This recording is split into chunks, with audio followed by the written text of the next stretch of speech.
ஈத்தமிழ் news நேயர்களுக்கு அன்பு வணக்கங்கள்.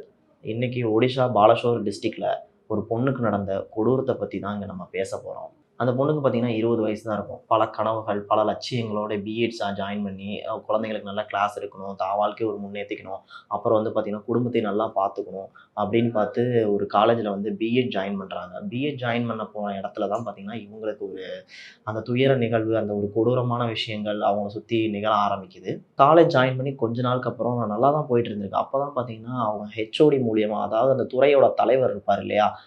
சமீர் சாகு அப்படிங்கிற ஒருத்தர்னால இந்த பொண்ணுக்கு வந்து கொஞ்சம் கொஞ்சமா பார்த்தீங்கன்னா, அந்த டார்ச்சர்ஸ் கொஞ்சம் கொஞ்சமா வந்து முதல்ல ஃபோன் கால்ல ஆரம்பிச்சிருக்கு. அப்புறம் வந்து பார்த்தீங்கன்னா, அடுத்து வந்து பார்த்தீங்கன்னா, கிளாஸ்ல தனியா இருக்க டைம்ல அந்த பொண்ணுகிட்ட வந்து மிஸ்பிஹேவ் பண்றது. அப்புறம் கொஞ்சம் கொஞ்சமா அந்த ஹராஸ் அப்படி இப்படின்னு சொல்லிட்டு, அது தொடர்ச்சியா அது நடந்துகிட்டே இருந்திருக்கு சொல்லப்போனா. ஒரு பர்ட்டிகுலர் ஸ்டேஜுக்கு மேல இவங்களால வந்து அத வந்து சகிச்சுக்க முடியாம பார்த்தீங்கன்னா, கம்ப்ளைண்ட் பண்றாங்க. யார்கிட்டன்னு பார்த்தீங்கன்னா, அந்த காலேஜோட டீன் இருப்பார் இல்லையா?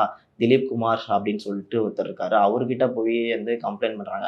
கம்ப்ளைண்ட் பண்றாங்க. நாங்க பார்த்துக்குறோம் அப்படி இப்படின்னு சொல்லிட்டு முதல்ல பேசி அனுப்பி வச்சுறாங்க. பேசி அனுப்பி வச்சதுக்கப்புறம் பார்த்தீங்கன்னா, ஒரு மறுபடியும் பார்த்தீங்கன்னா, அந்த அந்த சார் இருப்பார் இல்லையா? அந்த துறை தலைவர். அவரு வந்து பார்த்தீங்கன்னா, மறுபடியும் வந்துட்டு அந்த பொண்ணுகிட்ட வந்துட்டு மிரட்டுறாரு. "ஏன் வந்துட்டு இப்படி கம்ப்ளைண்ட் பண்ற? என்னால உன்ன எதுவும் பண்ண முடியாது." அப்படி இப்படின்னு சொல்லிட்டு பேசுறாரு. பேசுனதுக்கப்புறம் பார்த்தீங்கன்னா, ஏன் மறுபடியும் போய் அந்த டீன் கிட்ட போய் நிக்கிறாங்க இவங்க. "ஏன் நான் கம்ப்ளைண்ட் குடுத்தா எடுத்துக்க மாட்டீங்களா?" அப்படி இப்படின்னு சொல்லிட்டு இவங்க எடுத்துக்க மாட்டீங்களா? அப்படின்னு சொல்லிட்டு கேட்கறாங்க. அதுக்கு வந்து டீன் என்ன சொல்லியிருக்காருன்னா, நாங்க பார்த்துக்குறோம். நாங்க வந்து அப்படி இப்படின்னு சொல்லி மழுப்பி விட்டாங்க. கொஞ்ச நாள் கழிச்சு பார்த்தீங்கன்னா, போலீஸ் ஸ்டேஷன்ல போய் இவங்க வந்து கம்ப்ளைண்ட் பண்றாங்க. அந்த கம்ப்ளைண்ட்ட அந்த போலீஸ் ஸ்டேஷன்காரங்க எடுத்துக்கவே இல்ல. 2 நாள் கழிச்சு பார்த்தீங்கன்னா, மறுபடியும் போயி அ டீன் கிட்ட வந்து நீங்க ஏன் கம்ப்ளைண்ட் எடுத்துக்க மாட்டேங்கிறீங்க அப்படின்னு சொல்லிட்டு கேட்கறாங்க.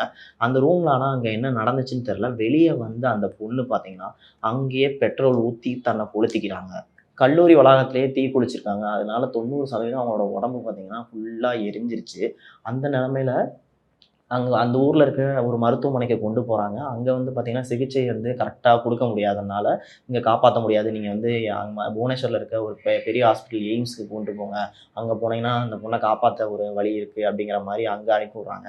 அங்க போனதுக்கப்புறம் பார்த்தீங்கன்னா, தீவிரமா வந்து டாக்டர்ஸும் சிகிச்சை குடுக்குறாங்க. சிகிச்சை குடுத்து பார்த்தீங்கன்னா, எந்த பயனுமே இல்ல. அந்த பொண்ணு வந்து 12ஆம் தேதி நைட் வந்து இறந்துட்டாங்க. இந்த விஷயம் கொஞ்சம் கொஞ்சமா பார்த்தீங்கன்னா, உறவினர்கள் மூலியமா சமுதாயத்துக்கும் வந்துட்டு பிரஸ்ஸுக்கு எல்லாத்துக்கும் நியூஸ் வெளிய வருது. நியூஸ் வெளிய வந்ததுக்கப்புறம் பார்த்தீங்கன்னா, ஒரு பெரிய கலவரம் வெடிக்குது. ஒடிசா முழுக்க பார்த்தீங்கன்னா, இது ஒரு பேச்சு பொருளாவே மாறுது. அந்த பொண்ணு இறந்ததுக்கப்புறம் பார்த்தீங்கன்னா, இந்த விஷயம் எல்லாருக்கும் வெளிய தெரிய ஆரம்பிக்குது. இந்த பொண்ணு இறந்துட்டாங்க. இது வந்து ஒரு செக்ஷுவல் ஹராஸ்மென்ட்னால நடந்துருச்சு. இந்த உயிர் போயிருச்சு.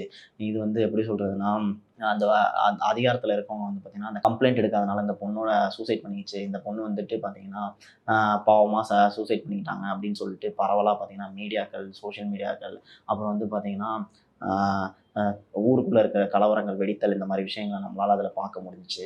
இப்படி கலவரம்லாம் வெடிச்சுக்கிட்டு இருக்க நிலைமையில பார்த்தீங்கன்னா, அந்த ஒடிசாவோட சிஎம் வந்து ஒரு அறிக்கை விட்டிருக்காரு. அது வந்து பார்த்தீங்கன்னா, இத சாந்தப்படுத்துறதுக்கான ஒரு ஒரு அறிக்கையா தான் இது பார்க்கப்படுது.